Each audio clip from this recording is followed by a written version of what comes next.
It's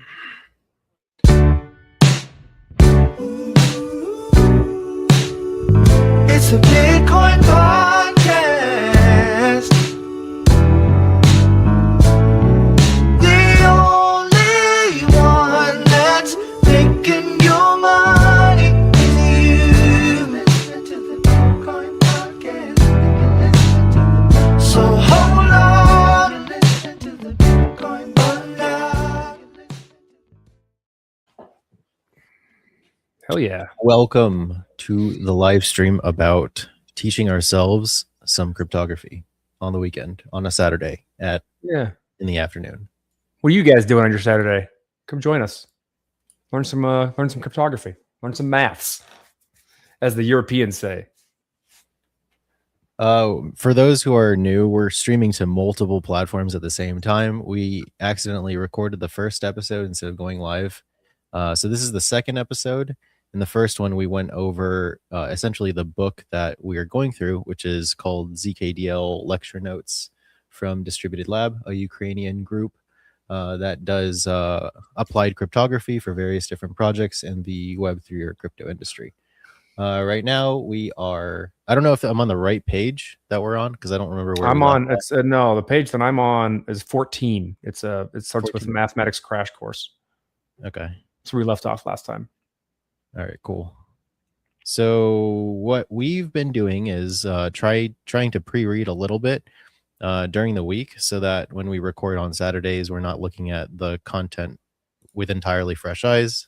That helps us kind of parse things a little bit faster and helps us have conversations about the actual content versus just getting stuck on things. So with that said, I don't know if you want to kick it off and read the first part, Corey. Yeah, I'll do that. Let's see. As any cryptography subfield, cryptography requires a solid knowledge of mathematics. While the practical development of cryptographic protocols might not include the need to understand the whole underlying theory, much of it typically still arises. For example, one might need to implement the elliptic curve pairing operation verification in a zero-knowledge proof system, or RSA encryption and decryption methods in CIRCOM circuits. In case you specifically develop a zero-knowledge system from scratch, there is no need to explain why you need to understand the underlying theory. This part of the book is dedicated to the mathematical background required for cryptography. Namely, we will cover essentials specified in Table 1. So Section 3 will handle number theory, which is modular arithmetic, ring, Z-space in field Z, and I don't know how to say that, Fermat's little theorem. I don't know what that is. 4, abstract algebra, groups, subgroups, fields, prime fields, FP, isomorphisms, automorphisms. I'm aware / comfortable with most of that. 5, polynomials, quite comfortable with those. Divisibility, Lagrange interpolation, and Schwartz-Zippel lemma. I don't know that one. I don't know that one either. 6, linear algebra basics. This is a strong suit of mine. Basic operations over vectors and matrices. 7, field extensions, definitions of FP of M, FP to the M, F of P to the M, field multiplicative subgroup, and algebraic closure. So we're all going to learn that. Not today. Probably going to go through like 10 pages, I imagine, today, right? We'll figure it out. That's our goal. Yeah. 10 pages an episode where we yell at each other about what's wrong and what's right. So this is not a mathematics book, so we will not prove every mentioned theorem or lemma, but we do provide reasoning for some key facts. We focus on the practical side of the theory, providing examples and exercises for the reader to solve. Moreover, the solutions to the exercises can be found in part 5 for the reader to check their understanding. That's interesting. We should try that. Yeah, I did that already. Okay, great. Awesome. The reader should already be familiar with the very basics of the first 4 topics, so they will be covered for the sake of completeness in reminding the readers of the key concepts. The last topic, field extensions, is less frequent in the mathematics curriculum, so we will cover it in more detail. In case you feel comfortable with the aforementioned topics, feel free to skip them and move to the next part of the book. Finally, if you are unsure about your knowledge, you should open the corresponding section and check whether you can solve exercises in the end without any help. I am not comfortable solving probably any of those except for the linear algebra part. And most of the polynomial thing, I bet. Let's see how it goes. Okay, I'll read the next part. So, introduction to number theory. As you can recall from high school math, typically real-world processes are described using real numbers denoted by how do I say this? Just uh R space, real space. R space, real space. Okay. I mean, R is I real, don't so like say the real space. So calligraphic R, or not calligraphic, but like I don't know, like double I'll lined chat R. GPT it. I'll Claude it. Okay. Ask him how you're supposed to Okay. say that while you're talking. I'll say real space R because that makes sense to me. But for example, to describe the position or the velocity of an object, you would rather use real numbers instead of fields, groups, or p-adic numbers. However, when it comes to working with computers, real numbers become very inconvenient to work with. The primary reason is that the set R is uncountably infinite, so the computer can only store the approximation of a real number, as the precise interpretation of the real number would require the infinite number of bits.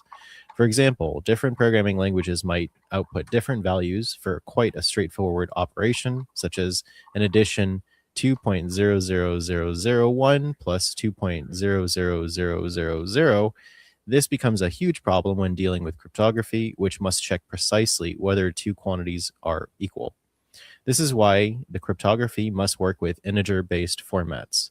One of the earliest and most fundamental branches of mathematics is number theory, which deals with the properties of the integer set Z. Although, as we will see later, we will primarily need notions of finite fields and groups further. The basic concepts of number theory will be used extensively nonetheless. So just a little bit of context in case people who are listening aren't people who program. This is actually a really huge thing in terms of having enough bits to represent like a floating point number. So if you think about like most modern systems now, everything is like 64 bits. And I don't know if we should go into like what bits are just for people Or like who don't floating know. point precision. Yeah, so like just for people who don't know anything about computers, who are just like listening because they see people talking about something that looks like Google de Gook. Yeah. Bits are 0 and 1. Like your computer is basically parsing everything in terms of zeros and ones at the end of the day.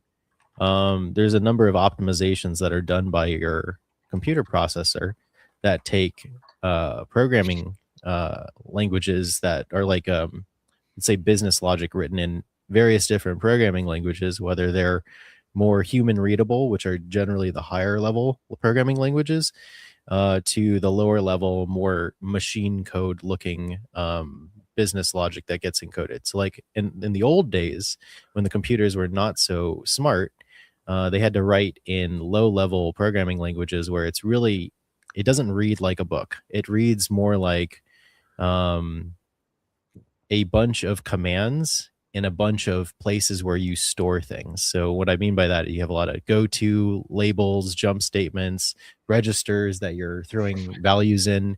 And these The registers, languages actually emulated punch cards in a lot of ways. I never played with punch cards. Did you? No, but I programmed in Fortran 77, so like I Okay. and my parents taught me a lot about them.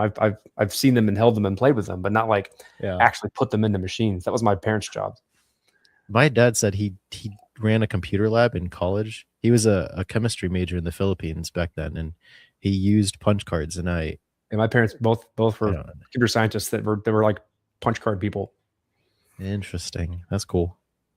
Okay, so yeah, that's why we need integers. Whenever we're doing cryptography, computers they like integers, especially when you're gonna do like I'll do a little bit of foreshadowing here, but we're gonna have to do a lot of modulus operations on integers essentially, because what we need really big numbers that are impossible to calculate, especially in cryptography, when the goal is to encrypt something in such a way that a computer cannot reverse the encryption.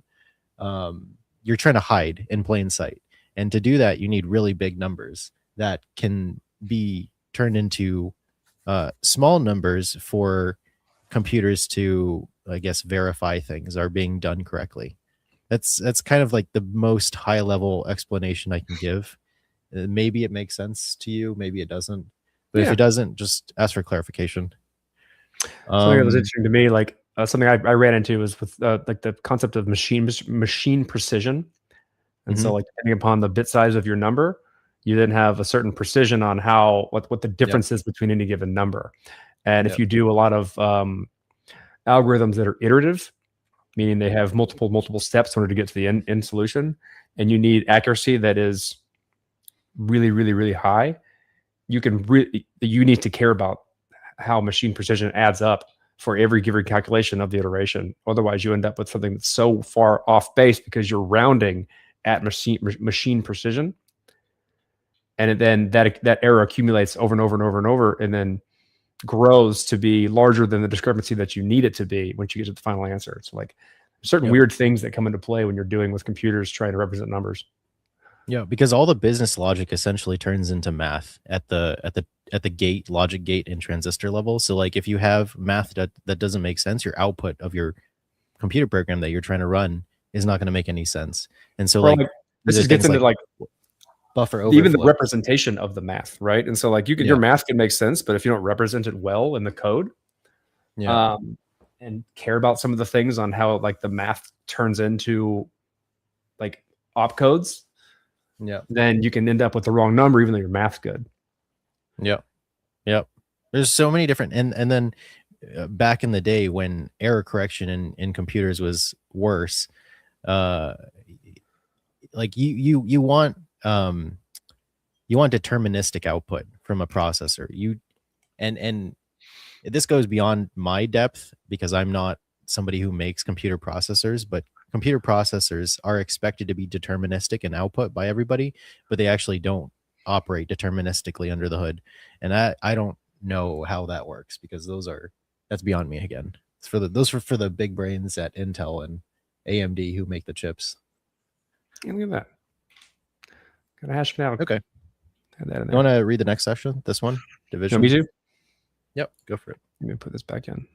Trying to play with the vertical stuff. The people who are watching vertically on like X and Instagram aren't going to be able to see the text based on what we're showing here, but it's fine. Oh, should I can full screen. I can go like this. I can remove my notes. Let me see. Yeah, just do that, I guess. Just try and... No, hold on. Let's see. Division, GCD, LCM. We start with the most basic definition of number theory, divisibility. So definition 3.1, integer A is divisible by a non-zero integer B, denoted B bar A, or B is a divisor of A. If and only if there exists an integer K that exists within the integer numbers, or the numbers, such that A equals K times B. Let's see. Okay, that makes sense. Example 3, let's consider the following example. 41 bar 123, since 123 is equal to 3 times 41. And then 2, was that not bar? Like so you just read it 5 is not a divisor. 41 is a divisor of 123. 5 is not a divisor of 29, since there's no integer K such that 29 is equal to K times 5. That makes sense? I'd never seen the shorthand for that, though. Yeah, me neither. I didn't know that. Let's now explore some more basic properties of divisibility. So lemma. So given that definition, a lemma is 3.2 divisibility properties for all ABC that exist within the numbers or the integers. See, 1 is divisible by A. Any number is divisible by 1. Oh, is a divisor of. 1 is a divisor of A. For any number. I'll say A is not equal to, if A is not equal to 0, then A is a divisor of A. Obvious, A can divide itself. A is not equal to 0, then A is a divisor of 0. And B is a divisor of A, and C divisor of B, then C a divisor of A, formula called transitivity. So, okay, so divisibility is transitive. That's the property you get. 5, B is a divisor of A, and B times C a divisor of A. What's the back and forth symbol there? I forget. Which one? Number 5. What is that? So double arrow. So, forgot how to say that. It's the same thing basically. That's how I read it. It's the same thing. Okay. Or like can be cumulative, rewritten as. What is the property there? It didn't list it, but I get it. Basically, you can do the same thing with a constant. Yeah, I think it's also like You multiply transitivity, constantly right? in transitivity. Yeah, it looks like transitivity. If C is a divisor of A and C is a divisor of B, then C is a divisor of A times A plus or minus B times B, or alpha times A plus or minus beta times B for any alpha beta that exists within the integers. Here, I can look up what's this called because it looks like transitivity. That's Here, let me. fine. Okay, I get that. Basically, 6 follows from 5, it looks like. But it's also transitive. So like 6 is a property of 4 plus 5. It looks like in my head, intuitively speaking. Anyway, we can keep going. This way, we have A and B, with B as a divisor of A. We can safely divide A by B. However, in the majority of cases, it so happens that A is not divisible by B, making it hard to define the division of such cases. For that reason, consider one of the central theorems of number theory, the division theorem.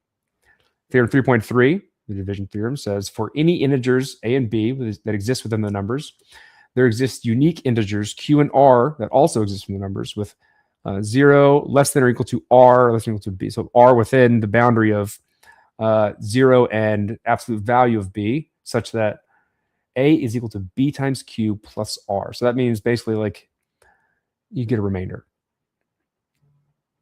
So There's the one that there's a number of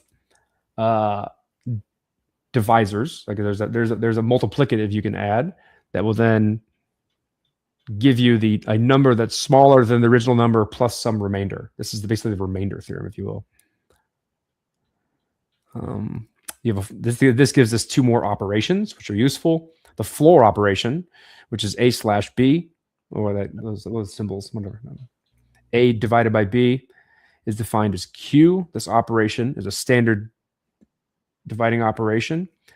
Oh, look at spelling error there. Commonly used in programming languages. You can make a PR to the programming or to the source yeah, code. I already did. Oh. Yeah, I Mod fixed it earlier this operations. morning. A mod B is defined as R. So this operation is a standard mod operation commonly used in programming. So that's the mod operation. I think is where you're going to spend a lot of time in, especially in cryptography, because you're always used integer fields. You're Yep. the Yeah, I'm trying to fix it actively as you're reading. I can do mine. It doesn't look like that on the tablet. I can do mine. Yeah, if you want to do yours. Yeah. So we'll just blow this up so that it's central. Right, zoom in. Yeah, nice. Remark. There is one caveat with programming languages, though. Oftentimes, the quotient Q and remainder R obey the aforementioned condition A equals B times Q plus R, but with the difference that the absolute value of R is less than the absolute value of B, allowing 2 possible values for R, including negative. Okay. So an example of that, we know that 5 is not a divisor of 29. However, definitely we can express 29 as 5 times 5 plus 4. So 5 squared plus 4. Similarly, it is evident that 34 is not a divisor of 123, but 3 times 34 plus 21. Okay. Compare the results. So you have some code here. Let's look at this. I just ran this in a WSL instance. A what? Yeah. WSL instance? What's that? Yeah. Because I'm on Windows, right? So I just popped open VS Code on the computer that the tablet is streaming to, and then I ran this. Yeah. Just to, because they're not this one, but there's another one where actually I didn't know.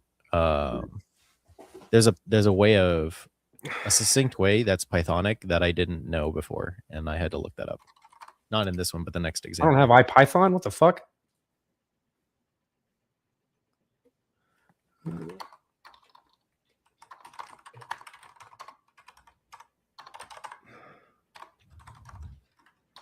might be actually good to show.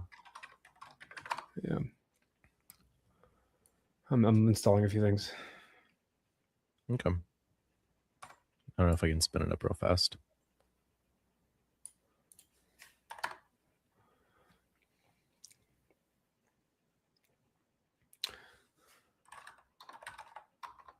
All right, I got IPython going. Let's see. I'll just change my screen over to it. Okay. Stop screening. window, share. Let's see.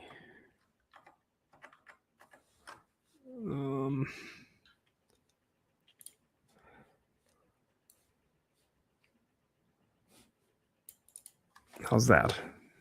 Well, I just killed it. That's neat. For some reason, this does not like to be maximized on the screen.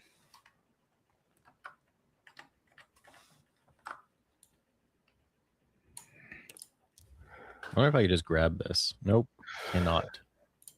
Interesting. There we go. Let's try this now. Header stage. So let's pull the code. I don't know if it'll copy and paste from a PDF very well. Let's find out.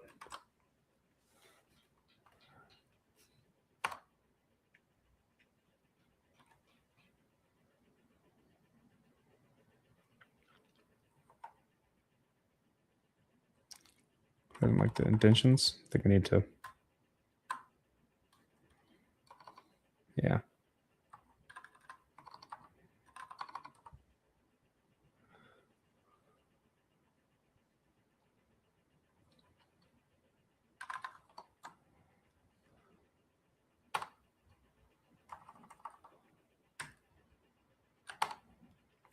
Five, 4. So it worked.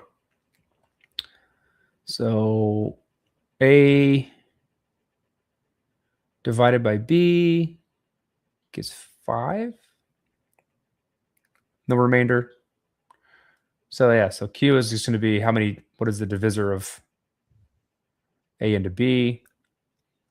R gives you the remainder. So A mod B. And so there you go. Interesting. There's another error. Tuple is not supposed to be capitalized. Huh? I got mine. Are you doing on yours? Yep. I copy and paste nicely. So I did do the intentions of the definition. I wonder if I'm running on a different. No, I'm on 3.10.12. I don't know. I didn't like capital T and tuple for the output.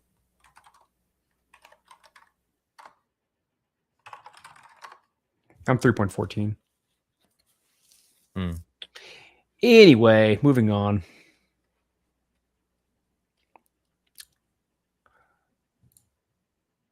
We'll use yours.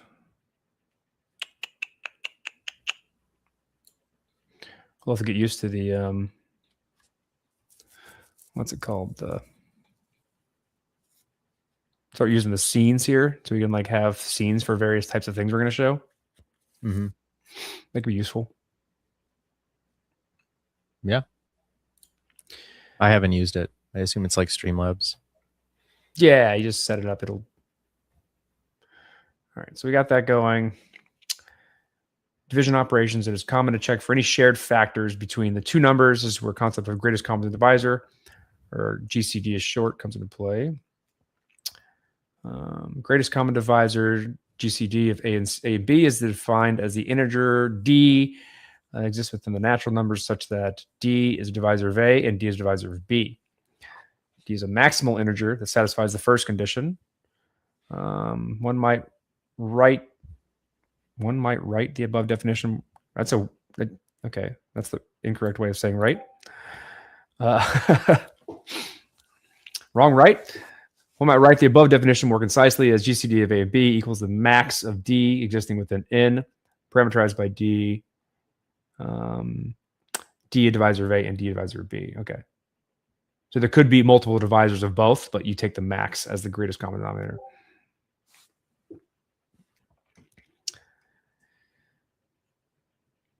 There's an example, few pairs, integers, GCD 14. That makes sense. Oh, whoa. It went way further.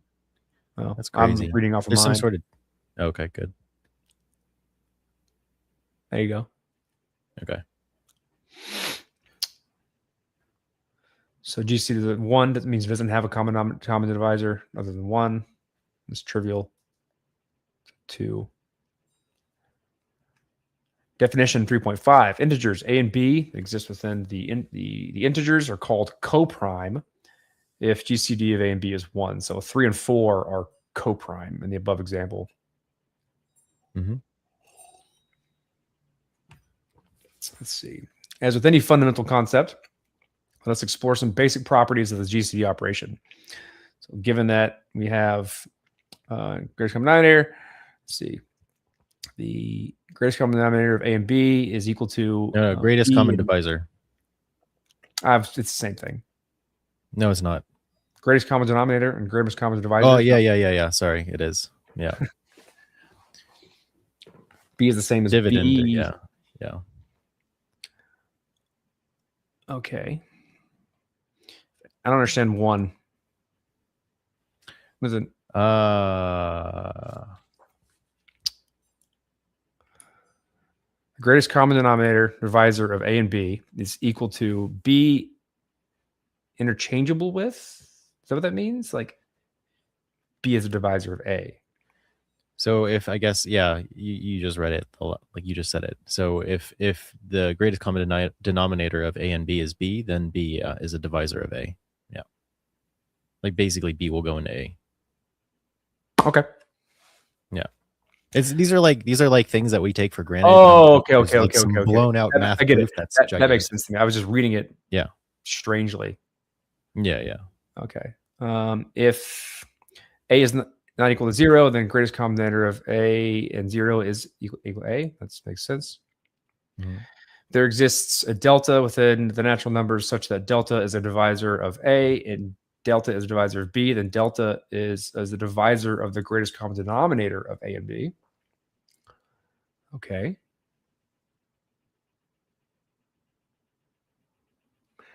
If C is greater than 0, then the greatest common denominator of A and C and B and C is equal to C times the greatest. That makes sense. It's just this transitive. I think it's transitive. It's like transitivity. It looks like it, but I'm not going to call everything transitivity. Yeah. Because sometimes like more formal math, like the other one was called cancellation law or cancellative property, which I didn't even know that was a phrase. So I'm not going to get into like matrix algebra then becomes saying, yeah, well, what I mean is I'm like it looks like transitivity, but I'm not gonna be like, yeah, transitivity everywhere. Yeah, like, that's fine. Yeah, that's true. Math dude is gonna like get in our comments and be like, oh, good. Yeah, math people. You say something wrong, don't be a bitch. Say something. Yes, please. Let's see. Now, from the programming standpoint, you might ask how to implement the greatest common denominator computation in practice. Consider the following lemma, which, as of now, might seem quite abstract. For any integers, A and B exist within the numbers. We have greatest common denominator A and B equal to the greatest common denominator of B, A minus B. This is interesting, actually. This implementation is interesting because I didn't know. I'll read this one. So after Corey read the lemma 3.7, so it says, how does this help, or how does it help? Here's how. Instead of computing GCD of A and B directly, we reduce the problem to a simpler one, where one of the numbers is smaller. We apply this recursively until at some point one of the integers is 0. The other one will be the GCD result, as follows from the second property of definition 3.6. Surprisingly, this can be written in a couple lines of code. And so the question that I had here was like, I'd never seen this format of the fourth line, A comma B equals B comma A. So this is what is, I'm gonna look up the ChatGPT that I did earlier this morning, because I don't want to mix words. Oh, wait, hold on. It's probably in here.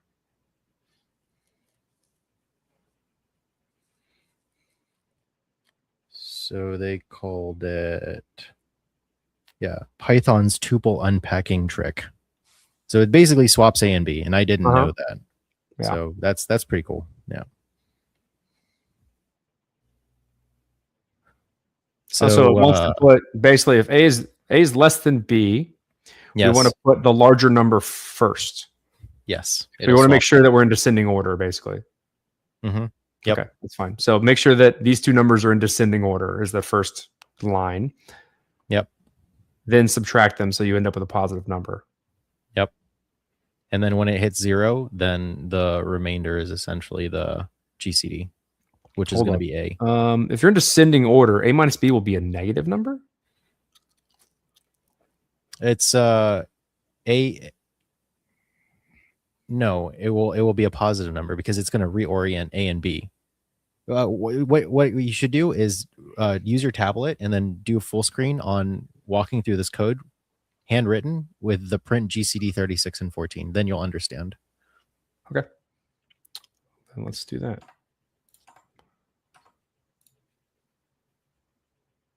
Boop. Yeah, I was doing this on the treadmill. I was like, oh, okay. Let's do that. Let's see. Share my screen. Yeah, share like multiple windows.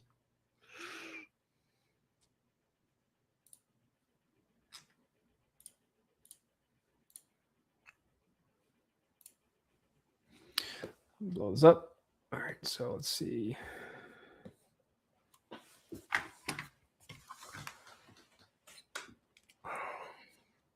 Probably need both then. Yeah. I mean, you could just copy. You can copy paste into Miro. Just grab the code and then paste it in there, and then just work This works here. the second print statement.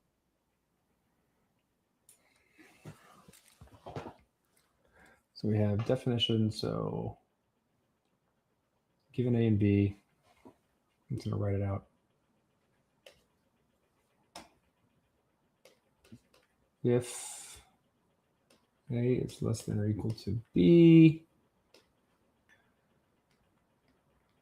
swap A and B, return A if B is equal to 0, else GCD, it's recursive, B, A minus B. Okay, let's do an example of this. So given A equals 36. Yep. And B equals 14. So A is less than A and B. Don't need to do that. So don't need to swap. Yep. And we'll return B is not 0. So we're going to do the same thing. Yep. We'll do GCD of 14 and 36 minus 14, which is equal to 12, which is 22. going to be what? 22. 36 minus 14 is equal to 22.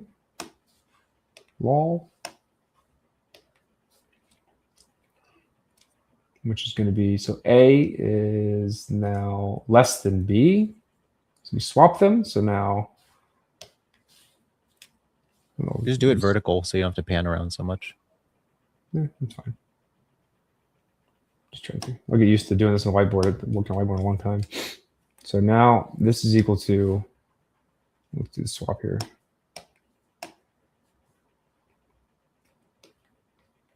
Swap AB. A is now equal to 22. B is equal to 14. And then B is not 0. GCD of, is it A or B? The 14. And A minus B. So 22 minus 14 is equal to 8. Once again, so we'll do a swap.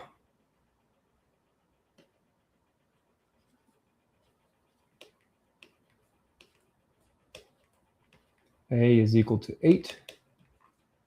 B is equal to 14. No?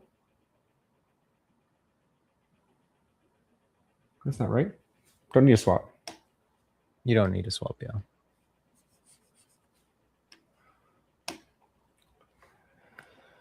That's going to give us, so b is not equal to 0. So we'll do GCD of A 14 and 8. 8 and 14 minus 8 is equal to 6. Yep. This just keeps on going, huh? Yep. Well, only for a few more lines. Or Yeah. maybe, So maybe now a we're couple. going to do same thing. GCD, because they're in descending order again. 6 and 2. GCD of 2 and 4. GCD of 2 and 2. And GCD of 2 and 0. So 2. There you go. Yep. Interesting. Yeah. Work with odd numbers. I'll try that. That's cool.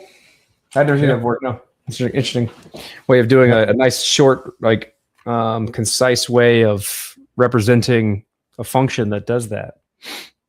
It gets better. Wait, there's It gets more. better. Yeah, hold on. If I hit the power, yeah, okay. Watch. So, however, such an approach in the worst case scenario still requires linear time and the size of the numbers. For example, when computing GCD of n in 1, the following lemma will be extensively employed in the so-called Euclidean algorithm, which will reduce the complexity down to logarithmic time. This is where it gets cool. Corollary 3.8, for any a or b that exists within the integer set z, we have GCD of A and B is equal to GCD of B and A mod B. Now this is much better. Let us apply this idea again, but with the modulo operations of subtraction. And then this Python code, def GCD, and then it declares, it's just typesetting A and B as ints, output typeset as int, return GCD B and A mod B if B is not equal to 0, else A, and then it's got a few different print statements for running through that GCD function's output. But yeah, this is even more, it's like now it's one line and it's pretty what do you call it? Concise. No, it's like when you get like it's like ASMR for your brain when it like, yeah, it's Efficient? concise, but like it's like concise and efficient, but like it's called something. This is like a word that mathematician, yes, like that, getting closer. It's like in that ballpark. Yeah, it's math sexy, but like anyway. Notice that if I remember it, I'll bring it back up. Notice that the algorithm can be easily implemented in a single line. Moreover, the complexity reduced down to logarithmic time. No. But I laud your attempts. For computing GCD A and B, we need O of log max AB time. Example 3.4, let us find the GCD of 535 and 230 manually. We will use the Euclidean algorithm for this purpose. 535 equals 2 times 30 plus 75. So this follows the same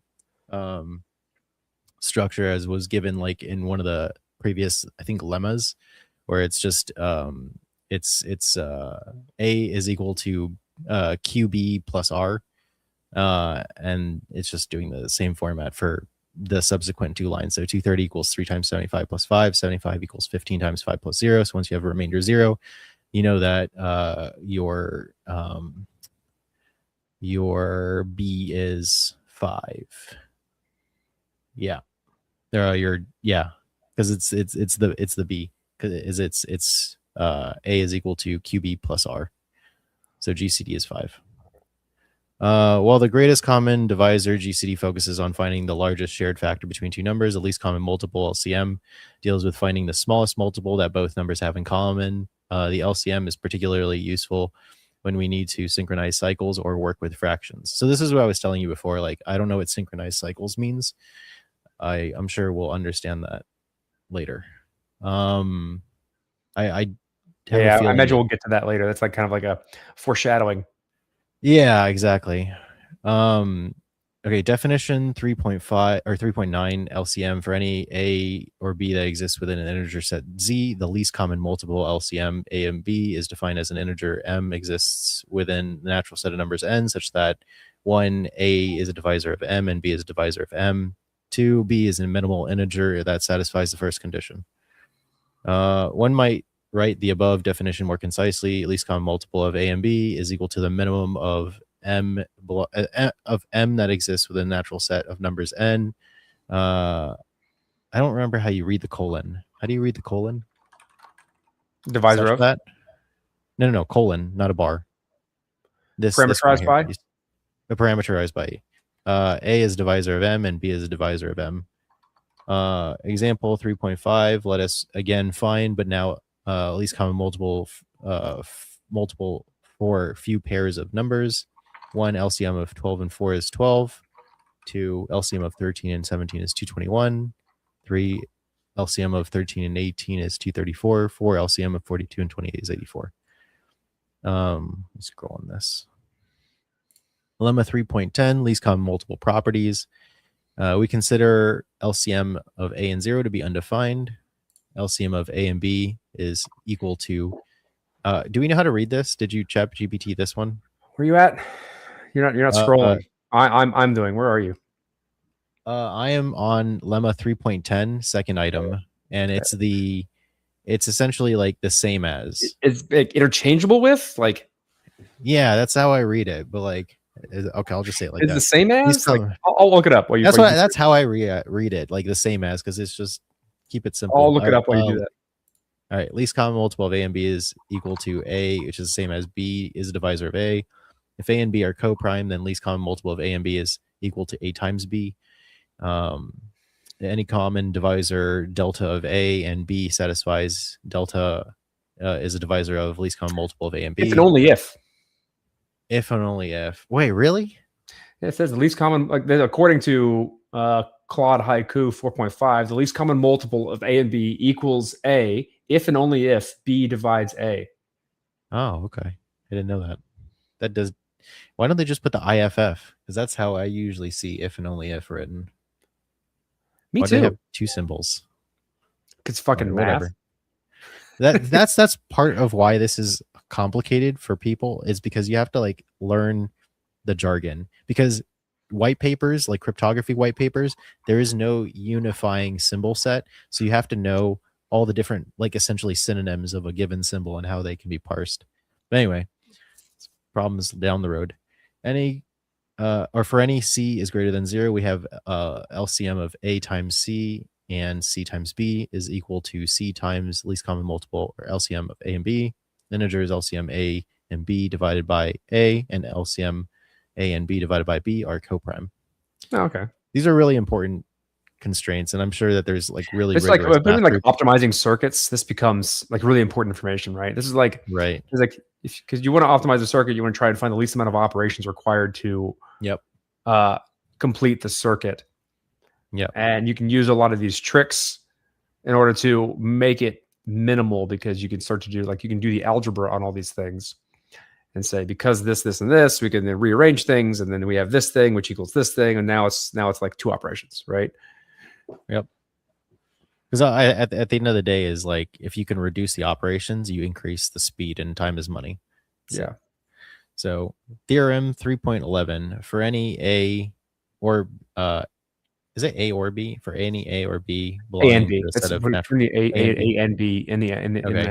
natural numbers. For any A and B belonging to the set of natural numbers N, we have GCD of A and B times LCM of A and B is equal to AB. One interpretation of the above theorem is that no additional algorithm is required for LCM of A and B if we already have an algorithm for GCD of A and B. Indeed, we can simply use the formula LCM of A and B is equal to AB divided by GCD of A and B with the previously computed GCD A and B. Excuse me. The reasonable question is how to generalize the GCD and LCM operations to more than two arguments. For that reason, we provide the following definition. Definition 3.12, GCD and LCM for multiple arguments. We define the greatest common divisor GCD of a sub 1 to a sub n, and the least common multiple LCM of a sub 1 to a sub n for any set of integers a sub 1 to a sub n that exists within the integer set Z as follows. GCD of a sub 1 to a sub n is equal to max of D exists within the natural number set n, parameterized by D as a divisor of a sub 1, D is a divisor of a sub 2, and onto D is a divisor of a sub n. LCM of a sub 1 to a sub n is equal to the minimum of m that exists within the natural set n, parameterized by a sub 1 is a divisor of m, a sub 2 is a divisor of m up until a sub n is a divisor of m. Theorem 3.13, computational properties of GCD and LCM for multiple arguments. The following two statements are true. There exists for all A and B that exists within the natural set N, is parameterized by GCD of A, B, C is equal to GCD of A and B and C. I guess that if you're hearing that, it's hard to visualize that because technically there's a parentheses within the parentheses because you're doing a GCD operation on A and B. Yeah, you have to like read them inside out, kind of. Yeah. So the output of the GCD of A and B is the first parameter of the second GCD. They're commutative as well. So it's like transitive and commutative. Yeah. You can apply the operations kind of like at will and move them around, which is nice. Yeah. Hold on.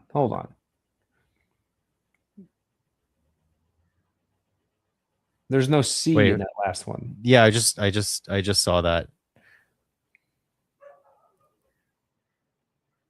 How'd they get rid of the C? Maybe because it's a common factor for both, and so you can just remove it, and you just need to find some constant. But it doesn't. Hold on. It's factored out because this is natural number set. Yeah, it does factor out. But it doesn't say what the C is. It just says constant. It's a factored out constant. Right. It doesn't specify. Says what and B are natural numbers. C is any constant, apparently. Would C be what would C be? Would C also be potentially a natural number? I need an example. Like if you have, it could be, but apparently it doesn't need to be. Or I mean, so it could be anything as long as you can factor it out. I think this will make more. I like it. We're making guesses. Yeah. But it would be nice to just see the worked example. But that makes sense that C somehow factors out. I'm sure there's one of you. Nope, there's no. There's probably one at the end. We can ask ChatGPT for one. In conclusion, from these two theorems, there is no conceptual necessity for specific algorithms for GCD of anything and LCM of anything when dealing with more than two arguments. It is worth noting that there are more effective algorithms for more than two arguments, but such a topic is well beyond the scope of this book. Interesting. I can read this, or you want to go? I'll go. All right. Extended Euclidean algorithm. So, in this section, we will introduce the extended Euclidean algorithm, an important lemma related to the GCD. So, greatest common denominator. You might have reasonable question. You might have a reasonable question. You might have reasonably questioned. Oddly worded. Why do we even need an extended version? One of the primary reasons is that this algorithm will help in finding inverse modular elements introduced in the subsequent sections. Inverse modular elements. Interesting. Lemma 314, the Bezout identity for any two given integers. A and B. I had to look that up. Bezout? Yeah, it's French. Sure. I'm American. Sure. I'm American. Bezout. Bezout. The Bezout. And for any given two integers, A and B, that exist within the natural numbers, with D equals to the greatest common denominator of A and B, there's just such a U and V that exists within the integers such that D is equal to A of U plus B times V. Interesting. So let's see here. Example. It is evident that the greatest common denominator of 125 and 93 is 1. So we can find such U of V exists within the integers that 1 is equal to 125 times U plus 193 times V. One such example is U with the 32 and V was 43 cents. That It's so nice to see a worked example. we call the tuple 32 negative 43 as the Bezout coefficients. Yeah, like that makes sense. Interesting. We'll explain and show how to find these coefficients concretely a bit later. What are the purposes of coefficients? Now, how many of those exist? I wonder if there's another. I'm also curious as to like what are the benefits of knowing these things? Like, why would we care, right? Because like previously, if you've watched this whole thing, like you can see some of the benefits of knowing. Maybe you haven't yet. You will probably get to the point of understanding why we need to, like, in math, right? There, I was like, why should we care about this? And it's always because it's useful for doing something. And a lot of the stuff we've learned so far, we'll learn later that it's useful for optimizing circuits, right? Doing algebra to get to a point where you have the minimum number of operations within the circuit to then provide a proof, which makes it more efficient, and you can require less resources to get it done, et cetera, et cetera. I'm assuming this is also useful for that, but I have like no intuition as to why or how.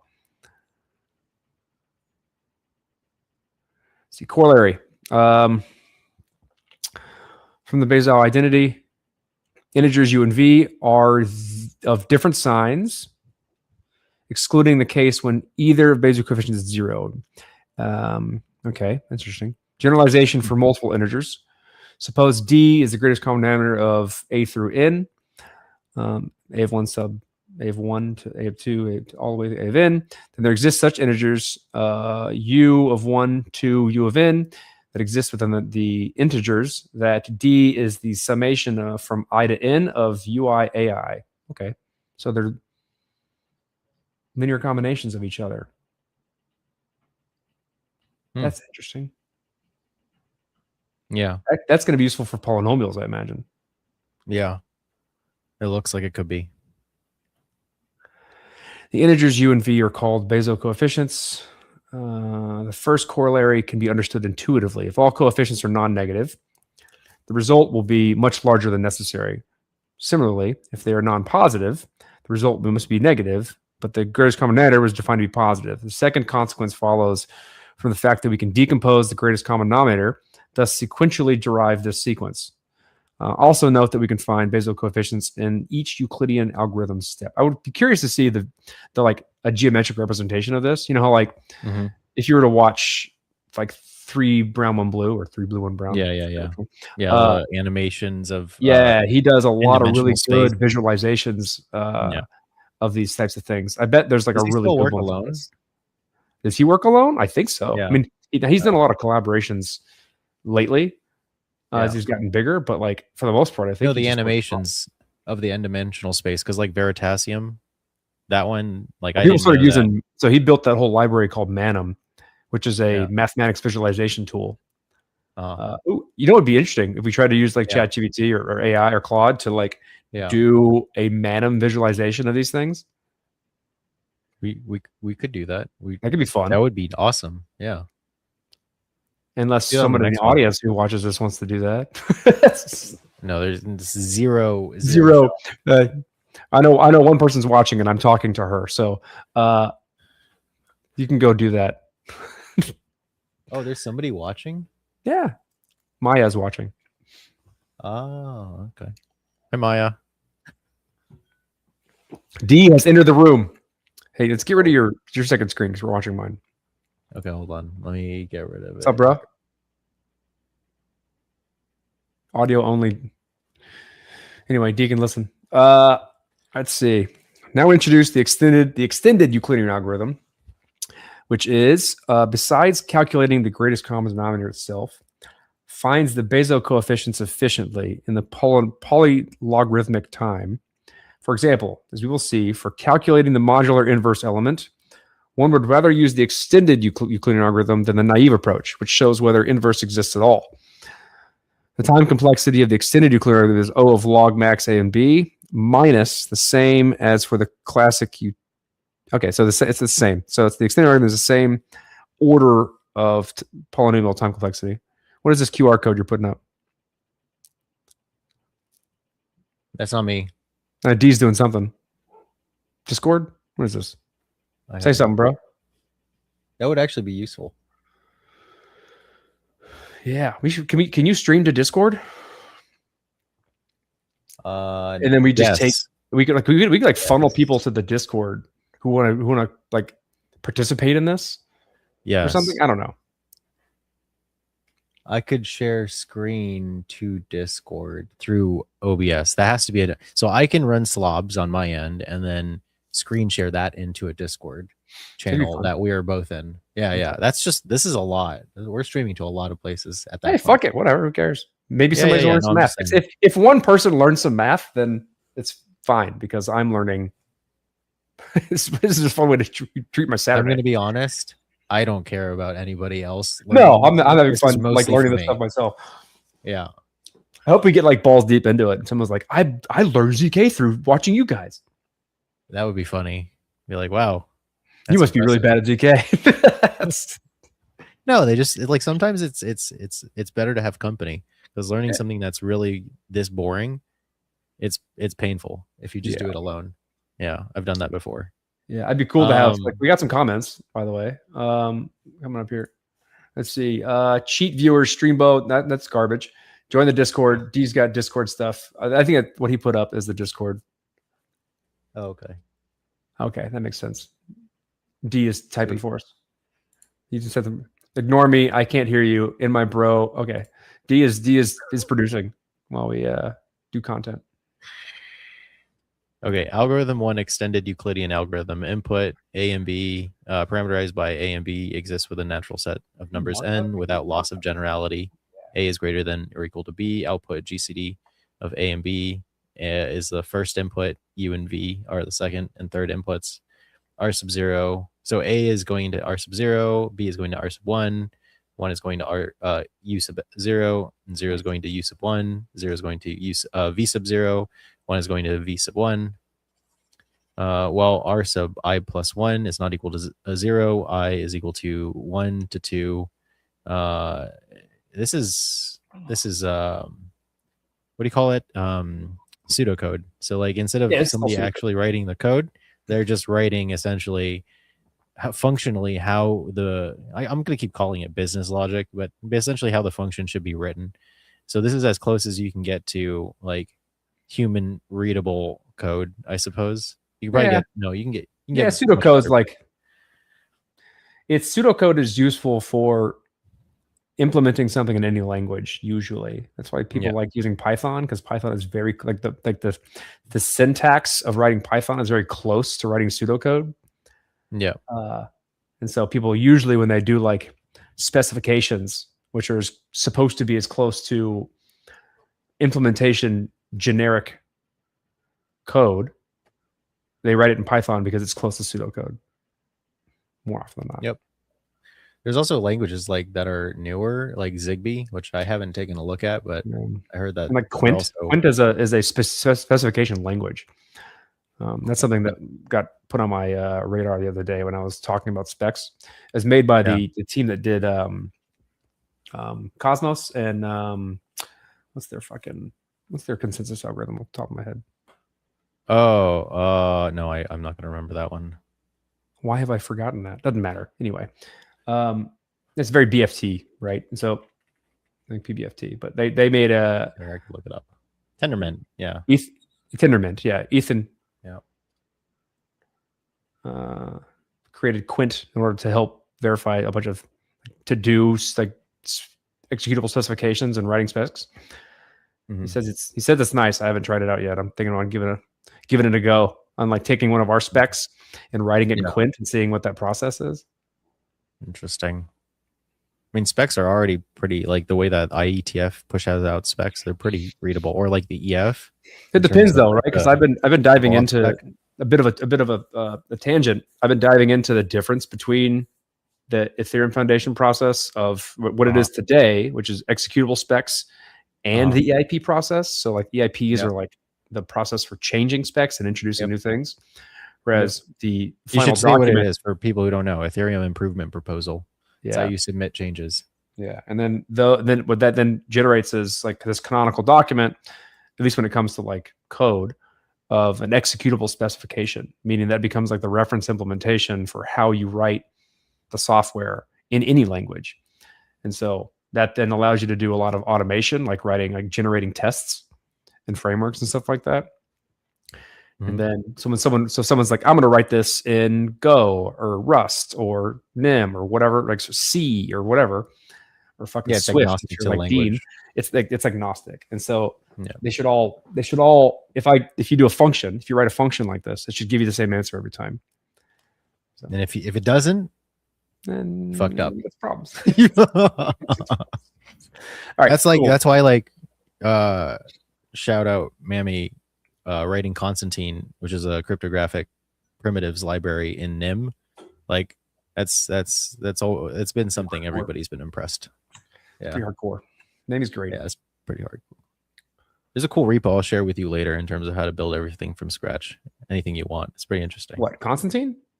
No. I'll show you later. But anyway, Okay. we'll finish up this page because it bleeds into a new. Yeah, it gives us section. 10. We're This page almost is an hour. 10. So we'll just go up to prime numbers and we'll start there next time. Yep. Okay. Go ahead. So although we already know how the extended Euclidean algorithm works, this method is still not very intuitive. Let us consider an example to better understand how it works. Example 3.7, extended Euclidean algorithm example. First, we need to, I'm going to have to correct some more typos. First, you need to find D is equal to GCD of A and B. Then knowing the sequence of expansions, quotient Q sub I at each step, we can find the Bézier coefficients. 125 is equal to 93 times 1 plus 32. 93 is equal to 32 times 2 plus 29. 32 is equal to 29 times 1 plus 3. 29 is equal to 3 times 9 plus 2. 3 is equal to 2 times 1 plus 1. 2 is equal to 1 times 2 plus 0. Let's see what is going on this table here. So you have I0. The dividers are the first row. Those are the Q's, the quotients. Yep. 1, 2, 1. This is the iteration step, by the way. So these... zeroth 1, 2, 3, 4, 5, 6 right here. And then what the fuck? So it's just tracking. So like this is Q. So Q is 1, 2, 1, 9, 1, 2. Yeah, that matches. And then U is an invisible 1. And then because it's what is the U is next to Q. So 1. Why is this 0? So what are we getting here? It's asking you to do 5 and 6 so you can calculate V sub I. It's an example in this table. Here, each corresponding cell is calculated with the following formula. So they're giving you the formulas so you can calculate V sub I of I is equal to 5 and 6. So you can fill out the rest of this table. But essentially, they're showing you how the table is populated based on the iterations of this example. 125 is equal to 93 times 1 plus 32, all the way down to when you have a remainder 0. Yeah. We should spend a bit of time outside of this recording and then just work through some of this because this is still a little bit not so intuitive for me. So I'm going to do this one. I never got to this. But yeah. So exercise, finish this example by filling in the missed cells marked by the question mark. After finding V sub 6, be sure to check yourself. So this is something that we could code and then just, verify, like do it by hand, then write the code, and then just you can post the Python code in the Discord server or the comments section in the YouTube or wherever. Yeah. Cool. Sweet. Well, that is it for this weekend's next 10 pages of the ZK book. I hope you tune in for next time where it will Saturday. get even more mathy. Yes. While my kid takes a nap, we will do ZK or primitives of ZK. Can't wait till we actually get to write Circom stuff. That is gonna be neat. Yeah, it's gonna be fun. All right. See you guys and end the stream. Later.